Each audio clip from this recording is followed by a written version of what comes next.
দীর্ঘ প্রায়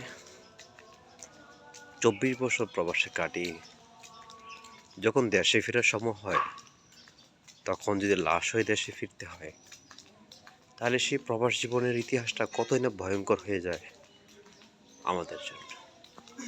আজকে আমরা সেরকম একটা প্রবাস জীবনের গল্পের ভয়ঙ্কর অভিজ্ঞতা জানবো আপনাদের কাছ থেকে। প্রবাস জীবন, আমরা সবাই মনে করি প্রবাস জীবনটা খুব সুন্দর, খুব সুখের, খুব শান্তির, খুব টাকা পয়সার।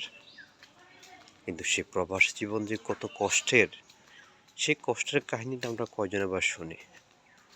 প্রত্যেক সন্তান চায় তার বাবাটা প্রবাসী হোক, কারণ তাহলে স্মার্টফোন পাবে, টাকা পয়সা পাবে, বন্ধুদের সাথে ঘোরার জন্য ফ্রি একটা সময় পাবে। কিন্তু এই সকল কিছু বঞ্চিত থেকে যে আমরা একটা জিনিস থেকে হারিয়ে ফেলি, সেটা হলো বাবা। সব কিছু পেলেও আমরা অবশ্য বাবার যেই ভালোবাসাটা, সেটা থেকে বঞ্চিত। প্রবাস জীবন যে কতটা ভয়ঙ্কর বা